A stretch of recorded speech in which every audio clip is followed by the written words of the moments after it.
మాయవర్తకుడు రాసినవారు నారాయణ శర్మ గారు. ఒకప్పుడు కైరో నగరంలో మారూఫ్ అని ఒక యువకుడుండేవాడు. అతను అతి పేదవాడు, న్యాయమైనవాడు. అతను పాత చెప్పులు మరమ్మత్తు చేసి జీవించేవాడు. అతనికి ఫాతిమా అనే భార్య ఉండేది. ఆమె పరమ గయ్యాళి. ఆమె ఎప్పుడూ కోపంతో రుసరుసలాడుతూ ఉండేది. దానికి తగ్గట్టు ఆమె నోరు కూడా మహా చెడ్డది. ఆమె తన భర్తను సుఖపెట్టలేకపోగా అస్తమానము తిట్టి శాపనార్థాలు పెడుతూ అతనికి జీవితం పైన రోత పుట్టేటట్టు చేస్తుండేది. మారఫ్కు పరువుగా బతకాలన్న కోరిక జాస్తిగా ఉండేది. వీధిన పడటం అంటే అతనికి చాలా భయం. అందుచేత తాను సంపాదించిన డబ్బులన్నీ తన భార్య కోసమే వినియోగిస్తూ వచ్చేవాడు. కానీ ఏనాడైనా కర్మం చాలక అతను డబ్బును తీసుకురాకుండా ఇంటికి వస్తే ఆమె తెల్లవార్లు శాపనార్థాలు పెట్టి అతనికి కొంచెమైనా మనశ్శాంతి లేకుండా చేసేది. ఒకనాడు ఫాతిమా తన భర్తతో, ఇవాళ సాయంకాలం ఇంటికి వచ్చేటప్పుడు బాగా ఇంత తేనె వేయించి తీపి రొట్టె పట్టుకురా అన్నది. దేవుడు అనుగ్రహించి 4 డబ్బులు వచ్చేటట్టు చేస్తే అలాగే తెస్తాను. ప్రస్తుతానికి నా దగ్గర చిల్లి గవ్వ కూడా లేదు అన్నాడు మారూఫ్. దేవుడు అనుగ్రహించేదేవిటి? ఈ రాత్రికి నాకు తేనెలో ఓడ్చిన తీపి రొట్టె లేకపోయిందో నీకు మూడిందనుకో అన్నది గయ్యాళిది. తనకు 4 డబ్బులు వచ్చేటట్టు చేయమని దేవుణ్ణి ప్రార్థిస్తూ మారూఫ్ తన దుకాణానికి వెళ్ళాడు. కానీ ఎవరో పరీక్ష పెట్టినట్టు ఆ రోజు అతను ఒక చిన్న రాగి డబ్బు కూడా సంపాదించలేకపోయాడు. ఆఖరకు తిండి రొట్టె కొనుక్కొని ఇంటికి పోవటానికి కూడా అతని వద్ద డబ్బు లేదు. నిరాశ నిస్పృహలతో కుంగిపోయి అతను ఇంటికి తిరిగి వస్తుండగా దారిలో మిఠాయి దుకాణం తగిలింది. అతను కంటనీరు కారుస్తూ దుకాణం బయట నిలబడి లోపల ఉన్న రకరకాల తీపి రొట్టెలకేసి చూడసాగాడు. దుకాణదారు అతన్ని గమనించి లోపలికి పిలిచి, ఎందుకు విచారంగా ఉన్నావు అని అడిగాడు. మారూఫ్ తన గొడవంతా చెప్పుకున్నాడు. ఈ మాత్రానికే కొంప మునిగిపోదులే. నీ భార్యకు కావలసిన సరుకు నేనిస్తాను పట్టుకెళ్ళు. డబ్బు తర్వాత ఇద్దువు కాని అంటూ దుకాణదారు తీపి రొట్టె ఒకటి తీశాడు. కానీ దానిమీద పొయ్యటానికి అతని వద్ద సమయానికి తేనె లేదు. తేనెకి బదులు చక్కెర పాకం వేస్తాను. రెండూ ఒకటే రుచి. మా దుకాణంలో సరుకు కొనేవారు రెండింటినీ ఒకటిగానే భావిస్తారు అంటూ దుకాణదారు రొట్టె మీద బాగా చక్కెర పాకం పోసి ఇచ్చాడు. మారూఫ్ దుకాణదారుకు తన కృతజ్ఞత తెలుపుకొని ఆ తీపి రొట్టెను ఇంటికి తీసుకువెళ్ళాడు. అతన్ని చూస్తూనే ఫాతిమా, రొట్టె తెచ్చావా లేదా అని అడిగింది. ఆమె రొట్టెను చూసి సంతోషించకపోగా గొంతు చించుకుంటూ, రొట్టె మీద తేనె పోయించుకొని తెమ్మని చెబితే చక్కెర పాకం ఎందుకు పోయించావు? నాకు తేడా తెలియదనుకున్నావా అని అరిచింది. నీకు పుణ్యం ఉంటుంది. ఈసారికి ఇలాగే తినేద్దు. ఇది కొన్నది కూడా కాదు. దుకాణదారు అరువిచ్చాడు. అతని దగ్గర తేనె లేదు. ఏం చేయను అన్నాడు భర్త హతాశుడై.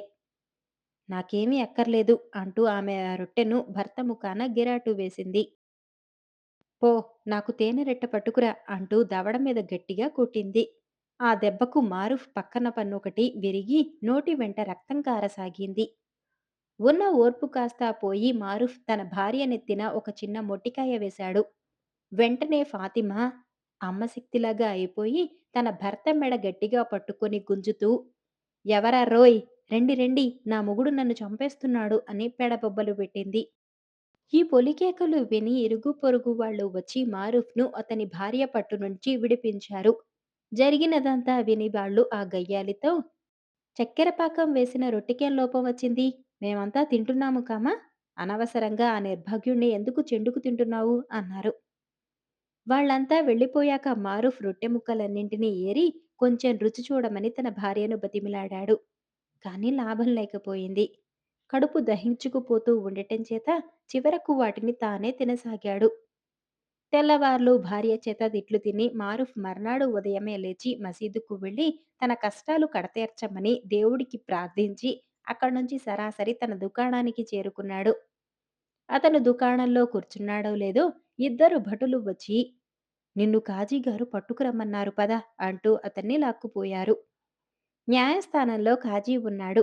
అతనికెదురుగా ఫాతిమా తల వంచుకుని నిలబడి ఉన్నది. ఆమె చేతికి కట్టు, ముఖం మీద బాగా రక్తం మరకలు గల ముసుగు ఉన్నాయి. కాజీ మారూఫ్‌ను చూస్తూనే, పాపి, నీకు దేవుడి భయం కొంచెం కూడా లేదా? ఈ ఆడకూతురి చెయ్యి విరగొడతావా? పన్ను రాలగొడతావా? అని పెద్దగా గదమాయించాడు. క్షణం పాటు చెప్పులు కుట్టేవాడికి మతిపోయినట్టయింది.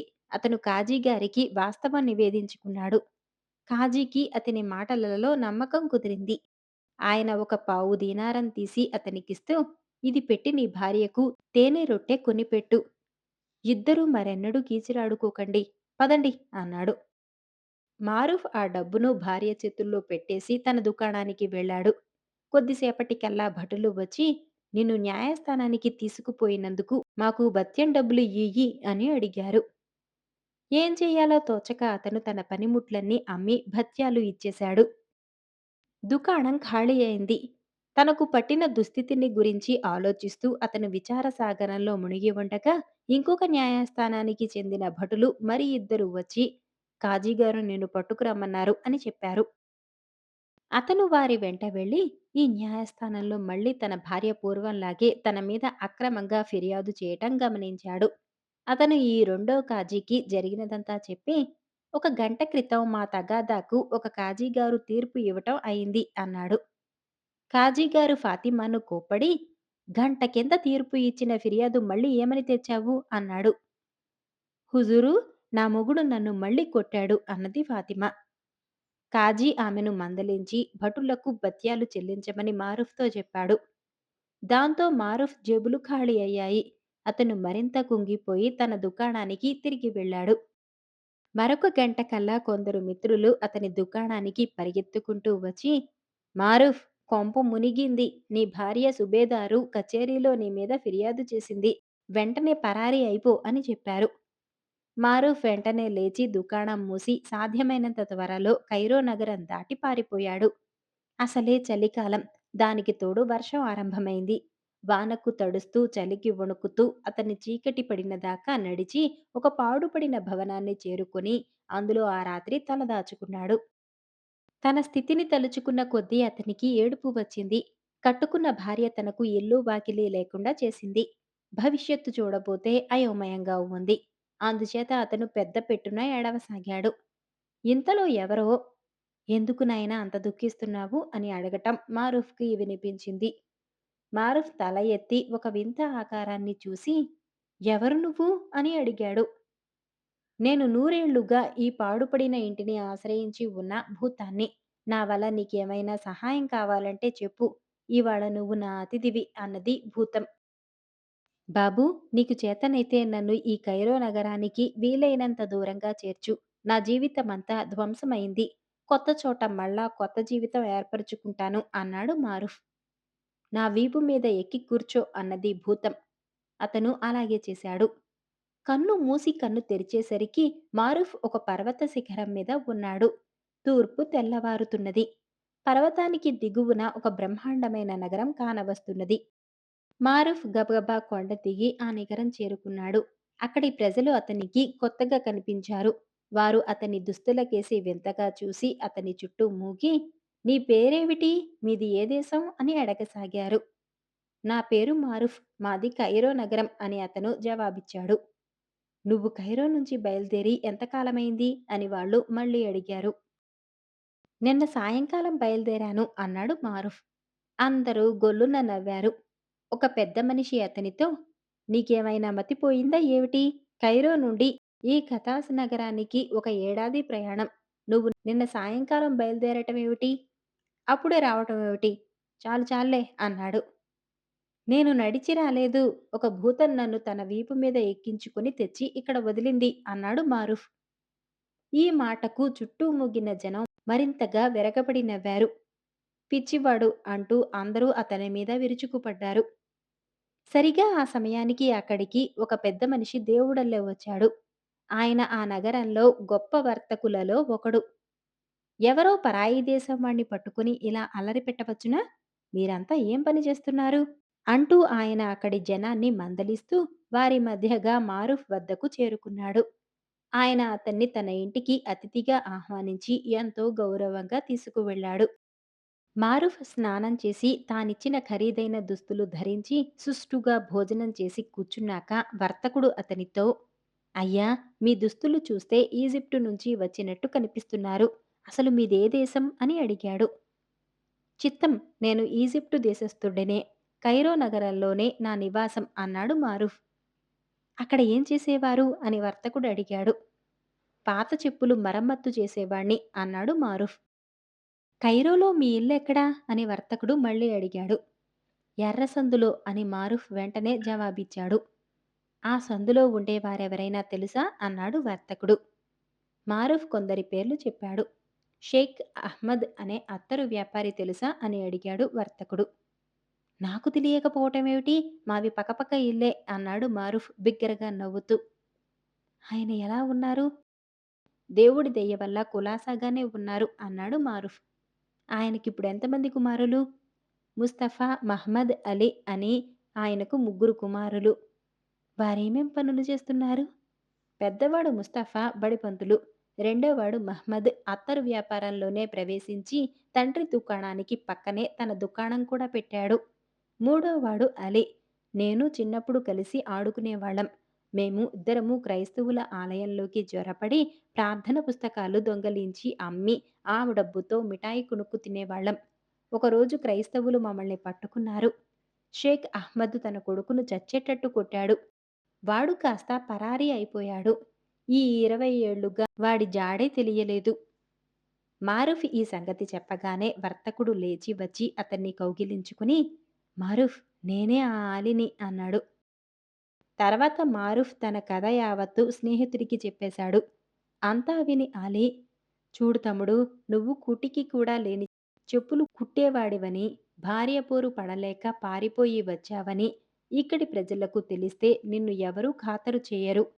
నిన్న కైరోలో బయలుదేరి తెల్లారేసరికల్లా ఇక్కడికి చేరుకున్నావంటే అందరూ నవ్వుతారు. నిజం చెప్పటం నిష్ప్రయోజనమైనప్పుడు యుక్తిగా అబద్ధం చెప్పటం తెలివైన పని. నేనీ ఊరు చేరి ఎన్నో బొంకులు బొంకి పైకి వచ్చానో నువ్వు ఊహించలేవు అన్నాడు. అయితే నన్నేం చేయమంటావ్ అన్నాడు మారూఫ్. నేను చెబుతాను విను. రేపు ఉదయం నా కంచరగాడిదెలలో మంచిదిగా చూసి దానిమీద వర్తకుల వీధికి రా. నీ వెంట మా ఇంటి బానిసలలో ఒకణ్ణి వెంట తీసుకురా. అక్కడ నేను ఇంకా పెద్ద వర్తకులు కూర్చొని ఉంటాం. నేను నిన్ను చూడగానే లేచి నిలబడి ఎంతో గౌరవంగా స్వాగతమిస్తాను. కైరో నగరంలో వర్తకులందరిలోకి గొప్పవాడివని నిన్ను ఇక్కడి వర్తకులకు పరిచయం చేస్తాను. ఎవరన్నా బిచ్చగాళ్ళు వచ్చి చేయి చేస్తే ధారాళంగా దానాలు చెయ్యి. అందుకుగాను నీకు కొంత డబ్బిస్తాను. తర్వాత నేను నిన్ను ఫలాని సరుకున్నదా అని అడుగుతాను. కొల్లలు కొల్లలుగా ఉన్నదని సమాధానమియ్యి. ఇదంతా కళ్ళారా చూశాక ఇక్కడి వర్తకులు నీతో వర్తకం చేయగోరుతారు. వారి సహాయంతో నువ్వు నిజంగానే పెద్ద వర్తకుడివి అయిపోవచ్చు. నేను అలాగే వర్తకుణ్ణయ్యాను అన్నాడు అలీ. మర్నాడు అలీ తన స్నేహితుడికి చాలా ఖరీదైన దుస్తులు 1000 బంగారు దీనారాలు ఇచ్చి వర్తకుల బజారుకు వెళ్ళిపోయాడు. ఆయన చెప్పిన ప్రకారమే మారూఫ్ ఒక మంచి కంచరగాడిద మీద ఎక్కి తన వెనుక ఒక బానిసవాణ్ణి నడిపించుకుంటూ వర్తకుల బజారు చేరాడు. అక్కడ అతనికి ఆలీతో పాటు ఖతాన్లోని గొప్ప గొప్ప వర్తకులందరూ కనిపించారు. అతన్ని చూస్తూనే అలీ చివాలున లేచి ఎదురు వెళ్ళి అతని కాళ్ళు కళ్ళకద్దుకొని అతన్ని కంచెరగాడిదపై నుంచి దింపి తెచ్చి వర్తకుల మధ్య కూర్చోపెట్టాడు. మిగిలిన వర్తకులు ఒక్కొక్కరే వచ్చి రహస్యంగా ఆలీ చెవులో వీరెవరు అని అడిగారు. ఈజిప్టులో ఇంతకు మించిన వర్తకుడు లేడు. ఈయన తండ్రి తాతల ఐశ్వర్యాన్ని గురించి చిత్ర విచిత్రమైన కథలు చెబుతారు. దాదాపు ప్రతి మారుమూల దేశంలోనూ ఈయన తాలూకు గిడ్డంగులున్నాయి. ఈయనతో పోలిస్తే మనమంతా చిల్లర వ్యాపారులమే అని ఆలీ వారికి తెలియచేశాడు. ఈ మాటలు వింటూనే వర్తకులందరూ మారూఫ్ చుట్టూ మూగి ఒకరి మీద ఒకరు పోటీ పడి అతని చేత షర్బత్తులు తాగించి మర్యాద చేశారు. వర్తకుల పెద్ద అతని పక్కన చేరి, అయ్యా, తమరు పచ్చపట్టు తానులేమైనా తెచ్చారా అని అడిగాడు. కొల్లలు కొల్లలు అన్నాడు మారఫ్. ఎర్రవో అన్నాడు వర్తకుల పెద్ద. కొల్లలు కొల్లలు అన్నాడు మారఫ్. మిగిలిన వర్తకులు ఏ సరుకు గురించి ప్రశ్నించినా అతను కొల్లలు కొల్లలు అని మాత్రమే సమాధానాలిచ్చాడు. దయచేసి నమూనాలు చూపిస్తారా అని వర్తకులు అడిగారు. తప్పక చూపిస్తాను, సరుకు రానివ్వండి. 1000 కంచరగాడిదలతో మా బిడారు కొద్ది రోజులలోనే ఈ నగరం వచ్చి చేరుతుంది అన్నాడు మారుఫ్. సంభాషణ ఈ విధంగా సాగుతున్న సమయంలో బెచ్చగాడొకడు వచ్చి వర్తకులకేసి చెయ్యి చాచాడు. వెంటనే మారూఫ్ తన జేబులో నుంచి గుప్పెడు బంగారు నాణాలు తీసి బెచ్చగాడి చేతుల్లో పెట్టాడు. ఇది చూసి మిగిలిన వర్తకులందరూ దిగ్భ్రమ చెందిపోయారు. ఈ మనిషి రాజుల కన్నా ధనికుడిలా ఉన్నాడు అని వారు తమలో తాము అనుకున్నారు. మరి కాసేపటికి ఒక బిచ్చగత్తె వచ్చి చెయ్యి చాచింది. ఆమెకు కూడా మారుఫ్ గుప్పెడు బంగారం దానం చేశాడు. ఆమె మిగిలిన బిచ్చగాళ్లకు బంగారం చూపింది. వాళ్ళంతా ఒక మందగా వచ్చారు. తొణకక బెణకక మారుఫ్ తన దగ్గర ఉన్న బంగారమంతా బిచ్చగాళ్లకు పంచేసి జేబు ఖాళీ అయ్యాక, అరే దేవుడా! ఈ నగరంలో ఎంతమంది బిచ్చగాళ్లున్నారని తెలిస్తే ఇంకా ఎక్కువ బంగారం వెంట తెచ్చుకుని ఉందునే. పాపం వాళ్ళు దేహి అని అడిగితే ఇవ్వకపోవటం ఎలా అన్నాడు. అయ్యా! తమరేమీ విచారించకండి. తమకు అవసరానికి కావలిస్తే మేం సర్దుతాం అన్నాడు వర్తకుల పెద్ద. మరుక్షణమే మారూఫ్ చేతికి మరో 1000 దీనారాలు అందాయి. మధ్యాహ్నం ప్రార్థన వేళ దాకా అతను వాటితో దానధర్మాలు చేస్తూ ఇంకా మిగిలిన వాటిని మసీదులో ప్రార్థనలు చేసేవారి మీద వెదజల్లేశాడు. ప్రార్థనలు ముగియగానే అతను మరొక 1000 దీనారాలు అప్పు తీసుకుని వాటిని కూడా దానధర్మాల కింద పంచేశాడు. చీకటి పడేలోపుగా అతను వర్తకుల వద్ద 5000 దీనారాలు అప్పు చేసి అదంతా బేదసాదలకు దానధర్మాలు చేసేశాడు. తన దానధర్మాలు చూసి విస్తుపోయి ఉన్న వర్తకులతో అతను, నా బిడారు దిగనివ్వండి, మీ బాకీ బంగారం రూపంలో చెల్లించమంటే చెల్లిస్తాను, సరుకు రూపంలో చెల్లించమన్నా చెల్లేస్తాను అన్నాడు. ఆ రాత్రి ఆలీ వర్తకులందరికీ విందు చేశాడు. ఆ విందులో మారూఫ్ ప్రధాన వ్యక్తి. అతనికి భోజనాల దగ్గర ఉన్నతాసనం ఇచ్చారు. ఆ రాత్రల్లా అతను పట్టుతానులు గురించి, రత్నాలను గురించి ఏకధాటిగా మాట్లాడాడు. మధ్య మధ్య ఎవరైనా మీ బిడారులో ఫలానీ సరుకు వస్తుందా అని అడిగితే కొల్లలు కొల్లలు అన్నాడు. మర్నాడు మళ్ళీ అతను వర్తకుల బజారుకు వెళ్లి వర్తకుల వద్ద అప్పు చేసి బెచ్చగాళ్లకు బంగారం దానం చేశాడు. ఇదే విధంగా 20 రోజుల పాటు సాగింది. అప్పటికి అతను అక్కడి వర్తకులకు 60,000 దీనారాలు బాకీ పడ్డాడు. అతని బిడారు జాడ మాత్రం లేదు. ఇన్నాళ్ళు ఆ బిడారు కోసం ఎంతో ఆత్రంగా ఎదురుచూస్తున్న వర్తకులు తమ డబ్బు గురించి అదుర్ధాపడనారంభించారు. వారా ఆందోళనను ఆలీకి చెప్పుకున్నారు కూడా. ఎందుకంటే అతని మాటలు నమ్మేవారు మారూఫ్కు అప్పు పెట్టారు. ఆలీ మారూఫ్‌ను అవతలికి తీసుకుపోయి, "నీకు పూర్తిగా మతిపోయినట్టుందే. వర్తకులు డబ్బు కోసం తొందర చేస్తున్నారు. నువ్వు వారికి 60,000 బాకీ పడ్డావుట. ఈ సొమ్ముతో ఎంత వర్తకమైనా చేసుకుని ఉండవచ్చు. నువ్వు వట్టి సోమరిపోతులాగా దాన్ని బిచ్చగాళ్లకు పంచిపెట్టావు. ఈ బాకీ ఎలా తీరుద్దామని నీ ఉద్దేశం?" అని గట్టిగా కోపడ్డాడు. "ఏమీ భయం లేదు. ఈ 60,000 అనగా ఎంత? నా బిడారు రాని, వర్తకులకు బంగారం కావాలంటే బంగారం ఇస్తాను, సరుకు కావాలంటే సరుకిస్తాను. ఏది కావాలన్నా నా దగ్గర కొల్లలు కొల్లలు అని మారూఫ్ తాపిగా జవాబిచ్చాడు. ఓరి పిడుగా! ఆ కట్టుకథ నాకే చెబుతున్నావా? నీ బతుకు ప్రపంచానికి ఇప్పుడే చాటగలను జాగ్రత్త ఏమనుకుంటున్నావో అన్నాడు అలీ. చాల్లే, నేను పేదవాణ్ణనుకున్నావా? నా దగ్గర అంతులేని సంపద దారిలో ఉందనుకో. నా బిడారు దిగిన మరుక్షణం ఈ వర్తకుల సొమ్ము ఇబ్బడిగా పారేస్తాను అన్నాడు మారూఫ్ తొణకకుండా. నాతోనే అబద్ధమాడుతావురా దుర్మార్గుడా! చూడు ఏం చేస్తానో అని అలీ బెదిరించాడు.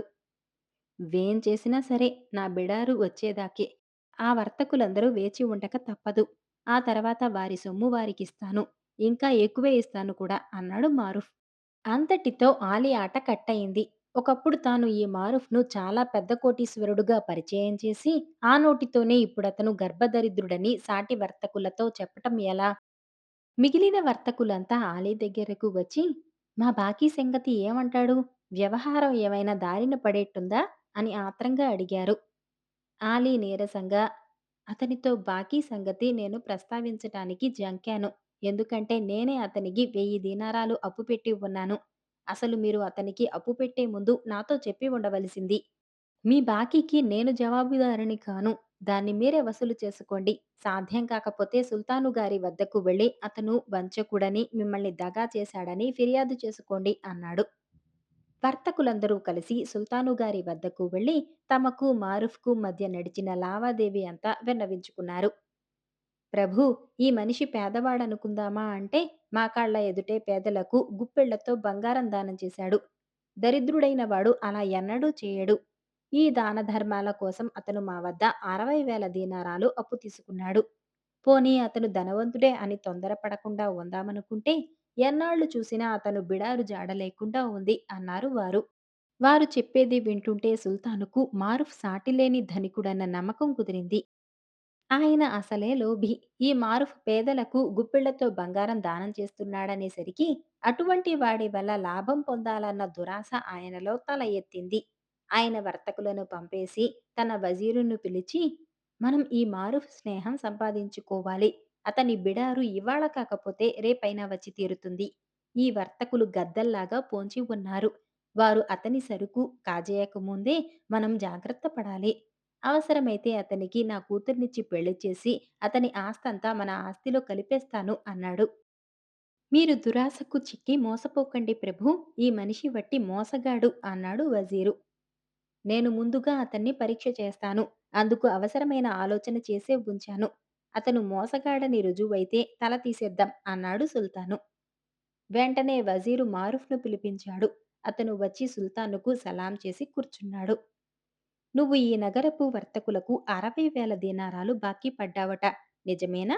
అని సుల్తాను అడిగాడు. మారూఫ్ నిజమే అన్నాడు. అయితే వారి బాకీ ఎందుకు చెల్లించవు? అని సుల్తాను మళ్ళీ అతనిని అడిగాడు. నా బిడారు వచ్చి దిగగానే వారి బాకీ చెల్లించేస్తాను. బంగారం కావాలంటే బంగారం ఇస్తాను. సరుకు కావాలంటే సరుకిస్తాను. ఏది కావాలంటే అది నా దగ్గర కొల్లలు కొల్లలుగా ఉంది అన్నాడు మారూఫ్ తాపీగా.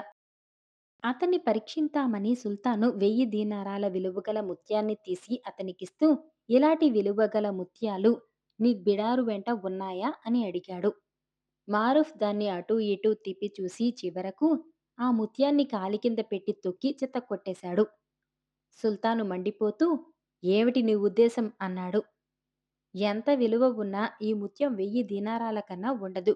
నా వద్ద ఇంతకన్నా చాలా పెద్ద పెద్ద ముత్యాలున్నాయి అన్నాడు మారూఫ్. సుల్తానుకు దురాశ కట్టలు తెగిపోయింది. ఆయన నగరవర్తకులను పిలిపించి, మీరు మీ సొమ్ము గురించి ఏమీ బెంగపడనవసరం లేదు. బిడారు తప్పక వచ్చి చేరుతుంది. మీ బాకీలు మీరు వసూలు చేసుకోగలుగుతారు అని చెప్పాడు. తర్వాత ఆయన తన వజీర్ను పిలిచి, మారూఫ్ను రాజభవనానికి అతిథిగా ఆహ్వానించు. అతనితో నా కుమార్తెను గురించి ప్రస్తావించి పెళ్లాడడానికి ఇష్టపడతాడేమో తెలుసుకో.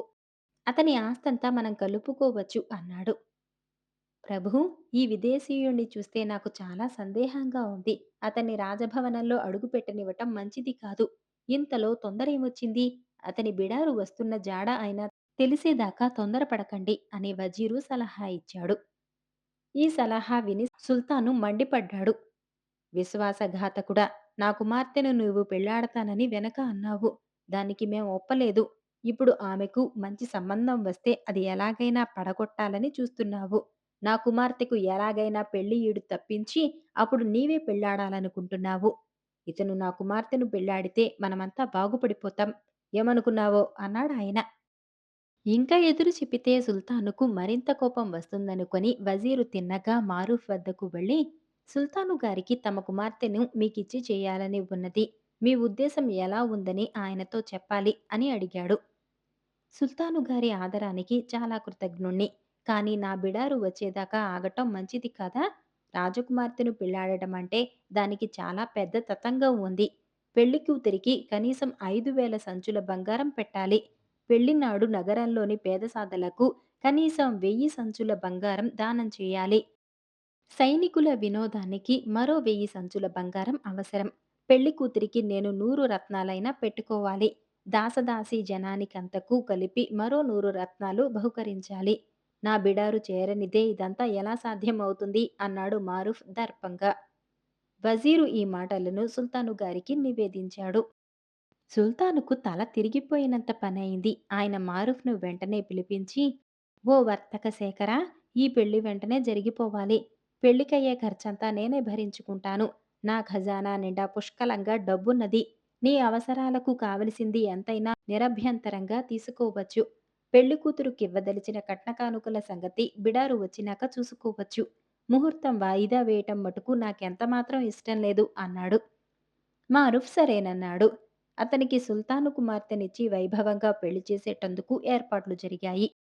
మారూఫ్‌ను పెళ్లికొడుకును చేసి దేవుడిలో ఒక సింహాసనం మీద కూర్చోపెట్టారు. అతని ముందు గాయకులు పాడారు, నర్తకులు నాట్యం చేశారు, విదూషకులు హాస్యాలు చేశారు, గొప్ప గొప్ప మల్లులు కుస్తీలు పట్టారు. ఆ రోజల్లా అతను ఖజానా నుంచి సంచులతో బంగారం తెప్పించి పంచుతూనే ఉన్నాడు. ఖజానా నుంచి సంచులు తెచ్చి అందించలేక వజీరు రెక్కలు పడిపోయాయి. ఆయన మారుఫ్ దగ్గరకు వచ్చి అతని చెవిలో, దేవుడు నిన్ను క్షమించడు. నగర వర్తకుల బంగారమంతా అలాములు పలాములు చేసింది చాలక సుల్తాను గారి ఖజానా అంతా ఈ విధంగా గొల్ల చేస్తున్నావా అన్నాడు కోపంగా. మధ్య నీ సొమ్మేం పోయింది? నా బిడారు రాని సుల్తాను గారి సొమ్ముకు వెయ్యింతలు తిరిగిస్తాను అన్నాడు మారుఫ్. 40 రోజుల పాటు ఉత్సవాలు జరిగాక పెళ్లి రోజు వచ్చింది. పెళ్లి ఊరేగింపులో మారుఫ్ బంగారం 2 చేతులా వీధులంతటా వెదజల్లాడు. చివరకు పెళ్లి కొడుకును పెళ్లి కూతుర్ను పడకింట్లోకి పంపారు. మారుఫ్ మంచానికి ఓ మూల దిగాలుగా కూర్చొని కంటనీరు పెట్టుకోసాగాడు. సుల్తాను గారి కుమార్తె అతని దగ్గరకు వచ్చి, ఎందుకలా విచారిస్తున్నావు? మీకేం కష్టం వచ్చింది? అన్నది. అంతా దేవుడి నిర్దేశం. కానీ ఇలా జరగటానికి తప్పు పూర్తిగా మీ నాన్నదే అన్నాడు మారుఫ్. ఇప్పుడేం తప్పు జరిగింది? అన్నది సుల్తాను గారి కుమార్తె. జరగకపోవడమే నన్ను చూసి అందరూ తిడుతున్నారు. నా బిడారు వచ్చిన దాకా ఈ పెళ్లి జరుపకుండా ఆపినట్టయితే నీకు ఎటువంటి బట్టలు పెట్టేవాణ్ణి, ఎటువంటి నగలు పెట్టేవాణ్ణి. ఇంత వైభవంగా పెళ్లి చేసుకొని కూడా పెళ్లి కూతురివైన నీకు ఏమీ పెట్టక లోకానికి పరమ నీచుణ్ణిగా కనిపిస్తున్నాను అన్నాడు మారుఫ్ విచారంగా. దీనికే ఇంత విచారించాలా అన్నది సుల్తాను కుమార్తె. పెళ్లి అయిన మర్నాడు సుల్తాను గారి నౌకర్లకు వడ్డించే కుర్రాడు మొదలుకొని వజీరు దాకా ప్రతి ఒక్కరికి మారుఫ్ బట్టలు పెట్టి బంగారం బహుకరించాడు. ఈ దాన ధర్మాలు 20 రోజుల పాటు సాగాయి. ఆ తర్వాత సుల్తాను గారి ఖజానా ఖాళీ అయిపోయింది. అంతవరకు మారుఫ్ బిడారు జాడలేదు. వజీరు సుల్తానుతో, మహాప్రభు, ఖజానా ఖాళీ అయింది. అల్లుడు గారి బిడారు వచ్చే సూచనలేవి ఎంతవరకు లేవు. ఏం చేయాలి? అన్నాడు. సుల్తానుకు ఈ మాటలు వినగానే కంగారెత్తింది. అవును, ఏం చేద్దాం? అన్నాడాయన అదురుదాగా. ఈ వంచకుణ్ణి నమ్మవద్దని అదెవరికి చెప్పాను. నన్నడిగితే ఇతనికి బిడారే లేదంటాను. మిమ్మల్ని మోసగించి చిల్లి గవ్వ కూడా కట్నం ఇవ్వకుండా మీ కుమార్తెను పెళ్లాడి పైపెచ్చు మీ ఖజానా గొల్ల చేశాడు. ఈ పనికి మాలిన వాణ్ణి ఇంకెంతకాలం సహించి చూస్తూ ఊరుకోవటం? వెంటనే వీడికి తగిన ప్రాయశ్చిత్తం చేయించండి అన్నాడు వజీరు. అతన్ని గురించి నిజం తెలిస్తే ఎంత బాగుండును అన్నాడు సుల్తాను నిస్పృహతో నిట్టూరుస్తూ. మహాప్రభు, భర్త రహస్యాలు భార్య వద్ద దాగవు. అతన్ని గురించి నిజం తెలుసుకునేటందుకు నన్నొకసారి మీ కుమార్తెతో మాట్లాడనిస్తారా అని అడిగాడు వజీరు. సుల్తాను సమ్మతించాడు. ఒక తెర అడ్డం కట్టించినాక సుల్తాను కుమార్తె వచ్చి తెర వెనుక నిలబడింది. వజీరు యువతల నిలబడి, అమ్మా, ఖజానా ఖాళీ అయింది. ఆ పుణ్యం కట్టుకున్నది మీ భర్తే. ఆయనకు ఒక బిడారున్నట్టు అస్తమానం వింటూనే ఉన్నాం కానీ ఆ బిడారును కళ్ళ చూసిన వారెవరూ లేరు. ఈ మారుఫ్ అనే మనిషిని గురించి మీకేం తెలుసు? ఆయన నమ్మదగిన వాడేనా? ఈ విషయాలు దయచేసి చెప్పాలి. ప్రభువు వారితో సంప్రదించి వారి అనుమతితోనే నేను మిమ్మల్ని ఈ విధంగా అడుగుతున్నాను అన్నాడు. నాకు అంతులేని ముత్యాలు, రత్నాలు, ఆభరణాలు ఇస్తానని ఆయన రోజూ నాతో అంటూ ఉంటారు. నేను కూడా ఇంకా వాటిని కళ్ళ చూడలేదు అన్నది సుల్తాను కుమార్తె. మహారాణి, ఈ రహస్యం ఏమిటో మీరివాళే అడిగి తెలుసుకోండి. ఆ రహస్యం ఎవరికీ చెప్పనని ఆయనకు మాట ఇవ్వండి అన్నాడు వజీరు. అలాగే చేస్తాను అన్నది సుల్తాను కుమార్తె. ఆమె ఆ రాత్రి మారుఫ్తో, మీరు నాతోనైనా నిజం చెప్పి ఉండరాదా? మీకు బిడారు, సరుకు ఏమీ లేదని మా నాన్నకు తెలిసిపోయింది. ఆయన మిమ్మల్ని కఠినంగా శిక్షిస్తాడు. అసలు మీ సంగతి ఏమిటో చెప్పేయండి. వీలైతే మీకు సహాయపడతాను అన్నది. మారూఫ్ ఏమీ దాచకుండా సుల్తాను కుమార్తెకు తన కథ యావత్తూ చెప్పేశాడు. అంతా విని ఆమె విరగబడి నవ్వింది. ఇంత పచ్చి మోసం నేనెప్పుడు వినలేదు. మీరిక్కడ ఉంటే మానప్రాణాలు దక్కవు. వజీరు మా నాన్న కలిసి మిమ్మల్ని హతమారుస్తారు. నా దగ్గర 50,000 దీనారాలున్నాయి. అవి తీసుకుని ఇప్పుడే బయలుదేరి దూరదేశం వెళ్ళిపోండి. అక్కడికి చేరాక మనిషి ద్వారా మీ క్షేమం నాకు తెలియచేయండి అన్నదామె. మారుఫ్ ఆ డబ్బు తీసుకుని బానిసలు వేసుకునే దుస్తులు వేసుకుని సుల్తానుగారి అశ్వాలలో ఉన్న గుర్రాలలోకెల్లా మేలుజాతి గుర్రం ఎక్కి ఆ రాత్రే కోట నుంచి పరారీ అయిపోయాడు. మర్నాడు ఉదయం సుల్తాను గారు వజీరు కలుసుకుని సుల్తాను కుమార్తెను పిలిపించారు. ఆమె తెర వెనుక కూర్చున్న తర్వాత సుల్తాను గారు, అమ్మా, నీ భర్తను గురించి ఏం తెలుసుకున్నావు అన్నాడు. తప్పుడు మాటలు చెప్పిన వాళ్ళ నోళ్లు పడిపోతాయి అన్నది సుల్తాను కుమార్తె ఎంతో కోపం నటిస్తూ. అదేమిటి? అన్నాడు సుల్తాను. నిన్న రాత్రి నా భర్తకు ఎవరో ఒక ఉత్తరం తెచ్చి ఇచ్చారు. ఆ ఉత్తరాన్ని నేనే తీసుకొని చదివాను. నా భర్త బిడారులో ఉండే 500 మంది బానిసలు ఆ ఉత్తరం రాయించి పంపారు. 2000 మంది ఎడారి బందిపోటు దొంగలు గుర్రాలెక్కి వచ్చి బిడారు మీద దాడి చేశారట. ఘోరంగా యుద్ధం జరిగిందట. ఎంతో మంది బానిసలు, ఎన్నో కంచరగాడిదలు చావటం జరిగిందట. బిడారు వచ్చి చేరటం ఇందుకే ఆలస్యమైంది. 70,000 దీనారాల సరుకు నష్టమైందని తెలిసి కూడా నా భర్త అదే పాటి నష్టంలే అన్నారు. ఆయన అప్పటికప్పుడే గుర్రం ఎక్కి బయలుదేరి వెళ్లారు. స్వయంగా వెంట ఉండి బిడారును మన నగరానికి తీసుకువస్తానన్నారు అన్నది సుల్తాను కుమార్తె. ఈ మాట విని సుల్తాను పరమానందం చెందాడు. ఆయన వజీరు కేసి తిరిగి, ఇక ఎన్నడూ నాకిలాంటి అబద్ధం చెప్పకు, తెలియకపోతే నోరు మూసుకొని ఊరుకో అని మందలించాడు. ఈలోపుగా మారుఫ్ తన గుర్రం మీద ఎడారి మార్గం పట్టి వెళ్ళాడు. అతని మనసు మాత్రం సుల్తాను కుమార్తె మీదే ఉన్నది. మధ్యాహ్నం అయ్యేసరికి అతను ఒక గ్రామం సమీపానికి వచ్చాడు. అతనికి ఆకలి దహించుకుపోతున్నది. సమీపంలో ఒక రైతు పొలం దున్నుతూ మారుఫ్ను చూసి, దొరగారికి శుభం కలగాలి అన్నాడు. అతను మారుఫ్ను చూసి పెద్ద రాజోద్యోగి అయి ఉంటాడు అనుకున్నాడు. మారుఫ్ గుర్రం దిగి, నువ్వెవరు బాబూ? ఆ కనిపించే గ్రామంలో భోజనశాల ఉన్నదా అని అడిగాడు. ఈ పొలం నాదే బాబూ. మా గ్రామం చాలా చిన్నది. ఇక్కడ భోజనశాలలుండవు. అయినా మీకెందుకొచ్చిన శ్రమ? మీరిక్కడే ఉండండి. నేనింటికి వెళ్ళి తమకు భోజనం చేయించి పట్టుకొస్తాను. ఆ తర్వాత మీ దారిన మీరు పోదురుగాని అన్నాడు రైతు. ఎంతసేపు చూసినా రైతు తిరిగి రాలేదు. తన మూలంగా వాడి పొలం పని నిలిచిపోయినందుకు విచారించి మారుఫ్ తానే పొలంలోకి వెళ్ళి కాడి పట్టి దున్నసాగాడు. ఎద్దులు కొంత దూరం వెళ్ళేసరికి నాగలికి ఏదో అడ్డం తగిలింది. ఎద్దులు ఎంత బలంగా లాగినా అది ముందుకు పోలేదు. ఆ అడ్డం తగిలినదేంటో చూద్దామని మారుఫ్ పలుగుతో తవ్వి చూసేసరికి ఒక రాతి పలక కనిపించింది. అతను దాన్ని చూసి ఆశ్చర్యపడుతూ తన బలమంతా వినియోగించి రాతిని పక్కకు తీశాడు. రాతి కింద ఒక నేలమాళిగా, అందులోకి దిగే మెట్లు కనిపించాయి. మారుఫ్ మెట్లు దిగి వెళ్ళాడు. అడుగున ఒక నలుచదరమైన పెద్ద కొట్టం ఉన్నది.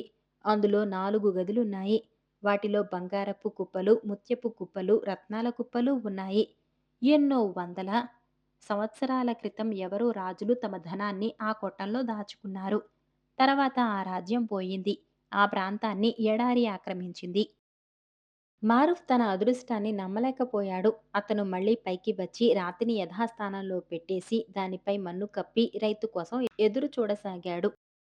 కొద్దిసేపట్లోనే రైతు రకరకాల ఆహార పదార్థాలను తెచ్చి మారుఫ్ ముందు పెట్టి, బాబూ, తమ కోసం ప్రత్యేకంగా వంట చేయించేసరికి ఆలస్యమైంది, మన్నించండి అన్నాడు. ఏమోయ్, నువ్వు చాలా మంచివాడివిలాగా, తెలివిగలవడిలాగా కనపడుతున్నావు. నా దగ్గర 50,000 దీనారాలున్నాయి. వాటిని తీసుకుని ఈ పొలం నాకు వదిలేయి. ఈ డబ్బుతో హాయిగా వర్తకం చేసుకో. పొలం చేసుకుంటే నీకేమొస్తుంది అన్నాడు. రైతు ఆనందానికి మేరలేదు. మారుఫ్ అతనికి తనకు సుల్తాను కుమార్తె ఇచ్చిన డబ్బంతా ఇచ్చేసి పొలం తన పేర పెట్టించుకున్నాడు. తర్వాత అతను ఆ రైతు వెంటనే కొంతకాలం ఉండి దొరికిన కంచరగాడిదనల్లా కొనసాగాడు. చిన్న చిన్న బిడార్లు ఆ ప్రాంతంగా వస్తే వాటిని, వాటి వెంట ఉన్న బానిసలతో సహా కొనసాగాడు. ఒక నెల లోపల అతను 500 కంచరగాడిదలను, 500 బానిసలను కొన్నాడు. పొలంలో తనకు దొరికిన రత్నరాసులన్నింటినీ ఆ కంచరగాడిదల మీద ఎత్తించి తిరిగి కతాన్ నగరానికి బయలుదేరాడు. ఈ లోపల ఆ నగరంలో సుల్తానుగారు చాలా ఆందోళన చెంది ఉన్నాడు. ఖజానా ఖాళీ అయి నెల రోజులైంది. తన భర్త బిడారును తీసుకురావటానికి వెళ్ళాడని సుల్తాను కుమార్తె చెప్పింది. అతను తిరిగి వస్తాడని, ధనం తెస్తాడని సుల్తాను ఏ రోజుకారోజు ఆత్రంగా ఎదురుచూస్తున్నాడు. ఆఖరకు వజీరు, మహాప్రభూ, మీ కుమార్తె చెప్పిన మాటలు నమ్మి మీరు నిష్కారణంగా భ్రమలో పడిపోతున్నారు. మీ అల్లుడుగారు వెళ్ళినది బిడారును తెచ్చేటందుకు కాదు, తన ప్రాణం దక్కించుకునేటందుకు. అతనికి బిడారెక్కడిది అన్నాడు ఏసడింపుగా. సరిగా ఈ సమయానికే భటుడొకడు పరిగెత్తుకుంటూ వచ్చి సుల్తాను గారికి సలాము చేసి, మహాప్రభు, అల్లుడు గారు తిరిగి వస్తున్నారు అన్నాడు. సుల్తాను ముఖం విచ్చుకున్నది. వజీరు ముఖం ముడుచుకున్నది.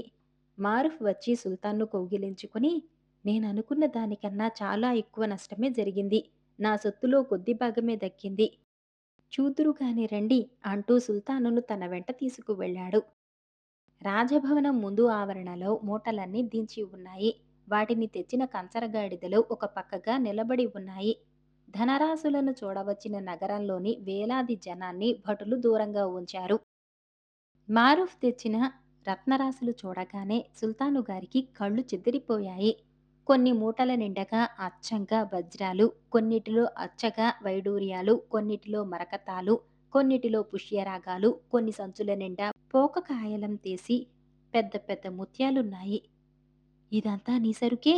అన్నాడు సుల్తాను ఆశ్చర్యంగా. దొంగలు నా బిడారు మీద దాడి చేశారు. అందువల్ల ఇంకా కొంత సరుకు పోయింది. పోయింది పోగా మిగిలిందంతా మన సొత్తే అన్నాడు మారుఫ్. సుల్తాను తన వజీరు కేసి తిరిగి ఇప్పుడేమంటావ్ అన్నాడు. మహాప్రభు, ఇదంతా చూసి మోసపోకండి. ఇందులో ఏదో మోసం ఉండే ఉంటుంది అన్నాడు వజీరు. ఈ నీచుణ్ణి తీసుకుపోయి ఉరి తీయించండి అన్నాడు సుల్తాను తన భటులతో. వెంటనే వాళ్ళు వజీరును పెడరెక్కలు విరిచికట్టి లాక్కుపోయారు.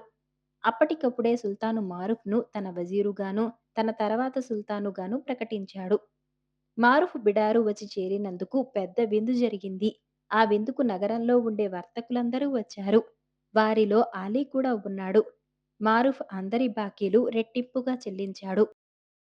తమరి డబ్బు ఎక్కడికి పోదని మాకు తెలుసు. కానీ మేము చిన్న వర్తకులం కనుక ఎంతో కాలం ఆగలేకపోయాం అన్నారు వర్తకులు.